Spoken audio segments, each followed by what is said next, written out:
வணக்கம்.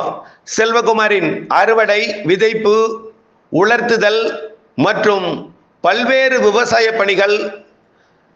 மழையை எதிர்பார்க்கலாமா அல்லது மழை எதிர்பார்க்காமல் ஆழ்துளை கிணறு, ஆற்று பாசனத்தில் இருந்து நீர் பாய்ச்சலாமா என்று பல்வேறு வினாக்கள் கேட்டிருக்கிற நிலையில அனைத்திற்குமான விவசாயிகளுக்கான வானிலை தகவல். அதிகாரப்பூர்வ வானிலை அறிக்கைக்கு இந்திய வானிலை ஆராய்ச்சித்துறை அறிக்கையை பார்க்கவும். 2025 ஜூலை 20 ஞாயிற்றுக்கிழமை அதிகாலை நிலவர பதிவு. நிறைய இடங்கள்ல மழையை எதிர்நோக்கி காத்திருக்கீங்க. அதாவது கைவசம் நீர் இருந்தும்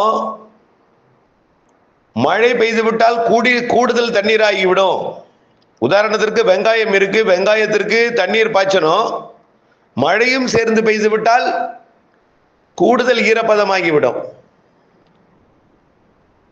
அதே போல நெல்லுக்கும் சரி, அனைத்திற்குமே நீர் கைவசம் இருந்தாலும் நீர் பாய்ச்சலாமா, மழை பொழியுமா என்கின்ற கேள்வி நிறைய பேர்ட்ட இருக்கு.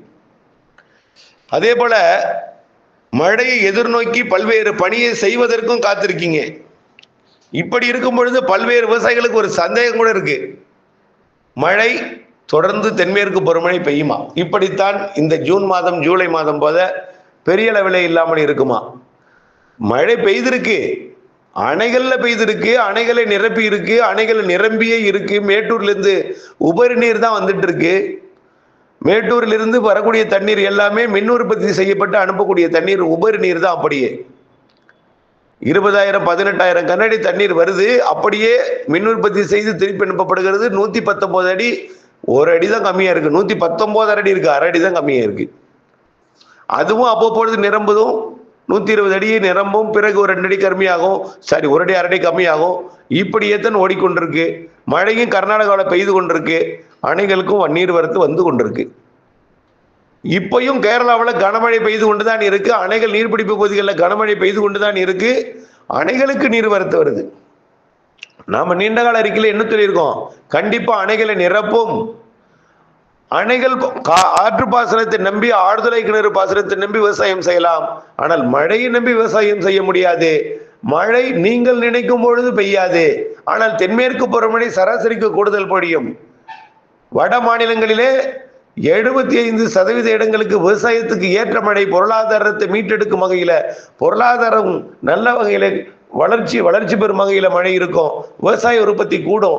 25% இடங்கள்ல பாதிக்கும்னு சொன்னோம். இன்னைக்கு ராஜஸ்தான்ல வெள்ளப்பெருக்கு, வட மாநிலங்கள்ல எல்லா மாநிலங்களும் வெள்ளப்பெருக்கு தான். இந்த நிலையில தமிழ்நாட்டிலே வட கடலோர மாவட்டங்கள்ல நல்ல மழை, டெல்டாவில் கூட மழை எதிர்பார்த்தோம், ஆங்காங்கே பெய்கிறது. நேற்று முன்தினம் தெற்கு டெல்டாவிலே மழை.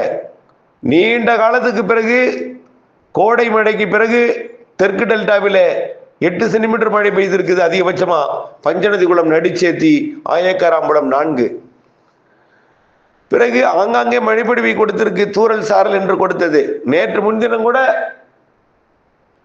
நாகூர் மற்றும் அதனை ஒட்டி உள்ள மயிலாடுதுறை மாவட்ட பகுதிகளுக்கெல்லாம் மழைப்பொழிவை கொடுத்திருக்கு. செம்மனார் கோவில் எல்லாம்.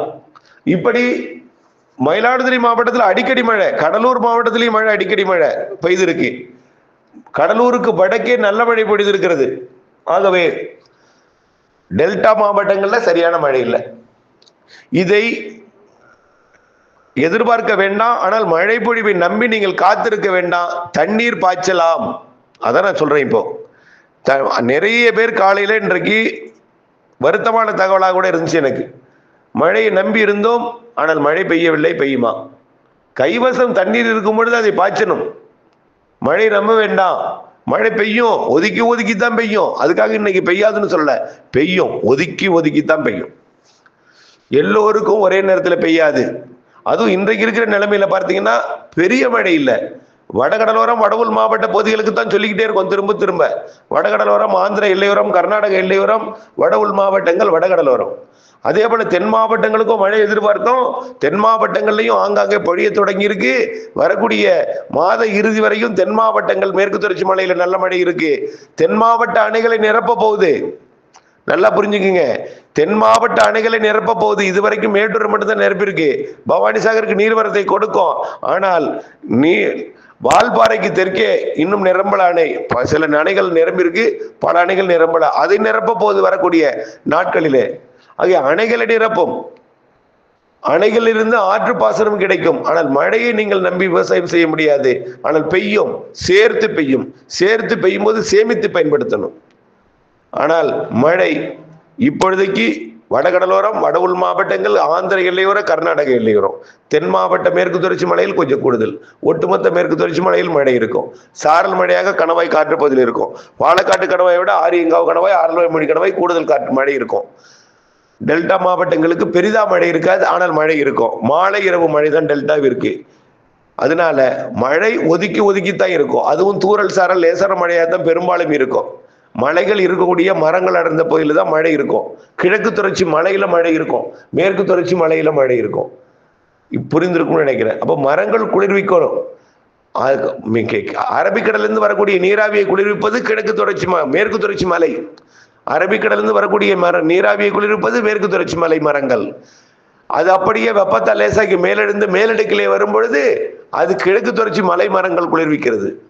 ஆனால் சமவெளியில கீழடுக்கிலே நீராவி இல்லாத காரணத்தினால கீழடுக்கிலே குளிர்விக்க மரங்கள் இருந்தாலும், ஆனால் குளிர்விக்க, அதாவது நீ வெப்ப நீராவி மேலடுக்கில் பயணிக்கிறது. ஆனால் வடகிழக்கு பருவமழை காலம் என்றால் கடல் நீராவியை கொண்டு வந்து கீழடுக்கிலே ஏற்றும். கீழடுக்கில் இருக்கக்கூடிய மரங்கள் குளிர்விக்கும், கீழடுக்கில் இருக்கக்கூடிய வட இந்திய குளிரலை குளிர்விக்கும். ஆனால் இப்பொழுதைக்கு மேலடுக்கு நீராவி மேலடுக்கில் தான் இருக்கும். மேலடுக்கிலே இருந்தால் கிழக்கு திசை காற்று நுழையணும், அல்லது வேற ஏதாவது குளிர்விக்கும் காற்று நுழைஞ்சால் தான் குளிர்விக்கும். இல்லைன்னா மரங்கள் குளிர்விக்கணும். மரங்கள் மேலடுக்கிலே இருக்காது, மலைகள்ல தான் மரங்கள் மேலடுக்கிலே இருக்கும். அதனால அங்கே குளிர்விக்கும், மழை மேகத்தை உண்டு பண்ணும். அது கீழடுக்கு வந்து மழை பொழிவை இறக்கியதும் மழை தொடங்கியதும் அது குளிர்விக்கும். தொடர்ச்சியாக குளிர்விக்கும் நிகழ்வாக மாறி வங்கக்கடலோர வரைக்கும் மழை இருக்கும். அது எல்லாமே கிழக்கு தொடர்ச்சி மழை இருக்கக்கூடிய பகுதிகளில் தான் நடக்கும். அதாவது வட உள் மாவட்ட பகுதிகளிலையும் வடகடலோர மாவட்டங்களையும் மழை இருக்கும். ஒதுக்கி ஒதுக்கி ஆங்காங்கே நல்ல மழையும் இருக்கும். ஆந்திர எல்லையோரம், கர்நாடக எல்லையோரம் என்பதை மழையை எதிர்நோக்கி நீங்கள் காத்திருக்க வேண்டாம். ஆனால் வடகடலோரம், வட உள் மாவட்ட பகுதிகளிலையும் கேரள எல்லையோரத்திலும் கேரளாவிலும் மேற்கு தொடர்ச்சி மலையிலும் மழை இருக்கும். தென் மாவட்டங்கள் ஆங்காங்கே மழை இருக்கும். டெல்டாவிலே பெரிய அளவிலே மழை இருக்காது, ஆனால் மழை இருக்கும். மாலைகளிலே தூறல், நனைக்கும் மழை, லேசர மழை ஆகியனால மழையை நம்பி நீங்கள் காத்திருக்க வேண்டாம். மழை எதிர்பார்த்து காத்திருக்க வேண்டாம். ஆற்று பாசனத்தையோ ஆழ்துளை கிணறில் இருந்து பாசனத்தையோ நீங்கள் பயன்படுத்தி தண்ணீர் பாய்ச்சுங்கள் என்று அன்போடு கேட்டுக்கொள்கிறேன். தொடர்ந்து வானிலை ஆய்வு கூட இணைந்திருங்கள்.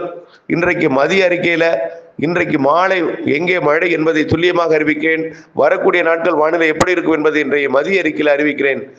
தொடர்ந்து இணைந்திருங்கள் வானிலை அப்டேட்ஸுடன். வானிலை இருந்து விவசாயம் செய்ய அன்போடு கேட்டுக்கொள்கிறேன்.